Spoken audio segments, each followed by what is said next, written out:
maybe can then consider the pivot, but it looks like this is still going to be a win. Xayah goes down, and that's going to be Soju going out, and Kurum winning game 2 in lobby A with over 50 HP, going back-to-back first places. Yeah, what a valuable third pick of my fantasy draft to get Kurum X with the back-to-back first here on day 1. But he's playing fantastic, and he's in circumstances that you would think would make him play worse, right? Having to play on a laptop, not on his setup, having to play not in his home, and lobby or close to everyone in lobby is weak. They are all over rolling gold at level 7, which means even if you're slightly high roll like Lil Top is, you can take a unit like Kaisa, blue buff Morellos, and still carry her into stage 5. Roll with your Yasuo 1, right? It's still good enough, and you can even consider pushing level 9, getting to a super capped late game board, and run away with the lobby just because it is off pace because everyone is weaker. I love the recognition by Lil Top. Very impressive to see, and it makes a lot of sense. Lil Top's been playing very well these past 2 days and is keeping up with it here. Yeah, Lil Top has been one of the most impressive performers, I think, out of the players that I honestly didn't know much about coming into the event. So awesome to see another great performance here. Losing this round to Asian Iverson, who is another player that's on 7, just rolling down. That's where that Evoker emblem went. Very soon of the many multitude of games going across the TFT tournament universe. It's like the Marvel universe, but much more brainy, I gotta say. Yeah, there's, like you said, there's a lot going on. We have 64 players. We have 8 lobbies. We got a lot of TFT going on today. Absolutely, and we've already seen some players kind of starting to rise to the top. We're going to take a look at the overall. What does Wanwei do? How do you beat this? A lucky one shot. CC needs to come through. We already Zephyred it, right? So yeah, well, Zephyr plus CC, but there's really, I mean, Zoe can CC maybe. Zephyr misses though. Oh, here goes the Pan. Not really casting the right way, so not getting. Oh, the Zoe stopped the healing. Zoe stopped the healing. Oh, but not enough. Yes, it is. Oh, it is. It is. Zoe stopped the healing with the invulnerable, the Kale ultimate. The Divine Shield stopping the healing because no damage was being dealt. All right, there it is. That's how you beat it. That's what I like it. Then our day. There's still one more game that Casa and Crone are casting after this, but this is our last one for the day. It's a good one to end on. The damage comes in. Oh my god, the Alshin died. Gerpin just got destroyed. That was... Void Sin that's as well, a double too. kill. That's a double kill for Rainplosion. Wow, Rainplosion again. With a super strong result in this lobby. And that ended so fast. Wow, that's it. Double kill for Rainplosion. Yeah, there you go. That's the end of that game. That I thought we were going to get a couple more rounds, but not the case. To actually make that swap, or if he's just going to play the Zippy 1. But those are insane Zippy items. They're really, really good. So it's going to be a strong Zippy spot. Oh, Champion Duplicator? Duplicate Zippy right now. You're not going to do that, to keep the win streak? That'd be wild. That'd be a bit too wild. I mean, Covenel, again, needs at least a third to be safe. And this is such a good situation to get at least third. Has a lot of gold, has a lot of HP, can save the Champion Duplicator to just go 4-5, level 8, roll down to find a pair of Shyvana's, Champion Duplicator it, get Shyvana 2, get some solid Xayah items. Like, you could just pick any of these items, probably minus the BT for Xayah. I guess you would go the Rage Blade, the IE, and the Edge of Night and be totally fine. The Thrill is going to give Xayah the HP. You can stick the BT on a Shyvana, that's fine. I guess the only thing that's unlucky is that there is a Sunfire over like a Morellos or something. Like Terra 2, Shyvana 2, Aoshin 2, you'd be like, okay, running 3 Legendary Dragons, you would think that board wins, right? You would hope that board wins. But it might not. It might just be another repeat of last round, Chaos. Yeah, I'm trying to see. I just don't see how Pigot actually wins this, because it wasn't even close in the previous fight. And it wasn't like Aoshin didn't cast, right? It cast twice. Maybe it just didn't get the right target selection, but even then... gross. Yeah, it's just not even close.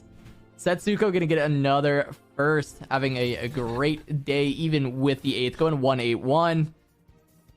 That's my play.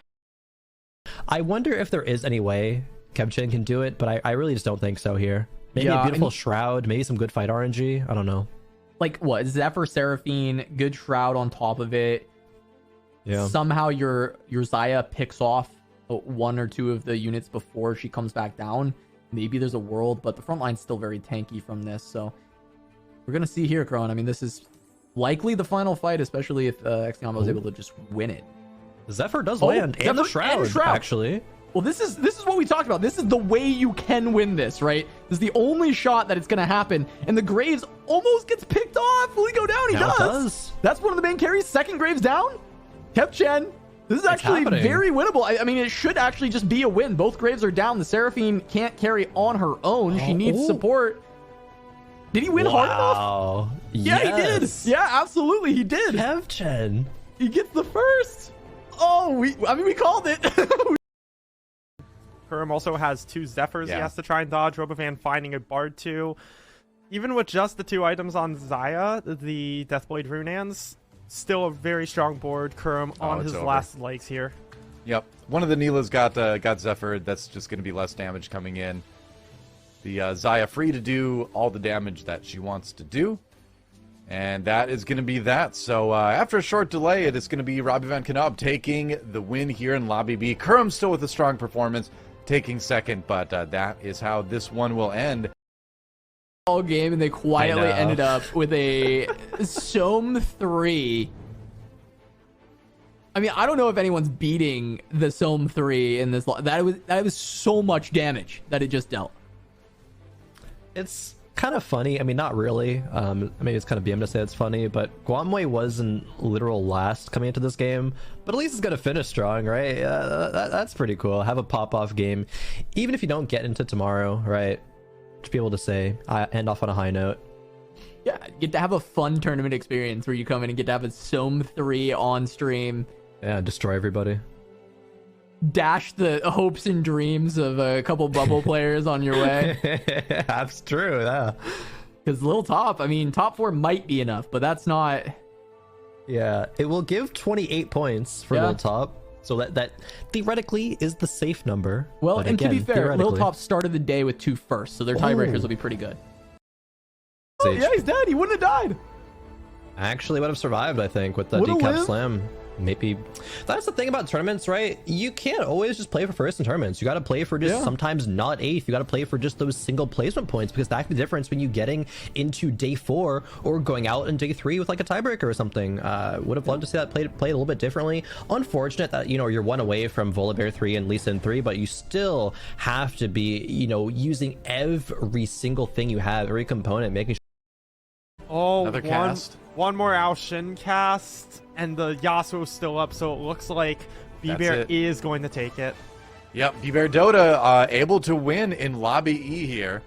Getting the first place there. The Battle of the Dragons. I felt like I was watching Godzilla or something at the end. I was like, let them fight.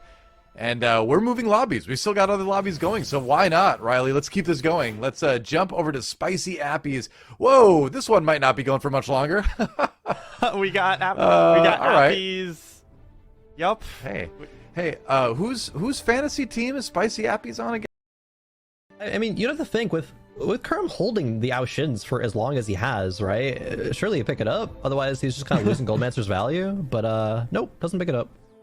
Just holding them for fun. Probably was just like kind of blindly thinking that like, of course Ao Shin is better, and then finally has the option, and now you're actually thinking, is this better, right? Yeah, he doesn't have to make any decisions, right? He's already winning. Why change anything up if it's working? So if he loses, maybe can then consider the pivot, but it looks like this is still going to be a win. Xayah goes down, and that's going to be Soju going out, and Kurum winning game 2 in Lobby A with over 50 HP, going back-to-back first places. Better to do. Like, oh, that's a callback. That's a callback. All right, that's it for us. We're going to take a quick break. When we come back, hey, there is a phone. She does have a phone. Don't go anywhere. When we return, the final game of the Dragon Cup. It's going to be epic. Don't miss it. We'll see you in a few.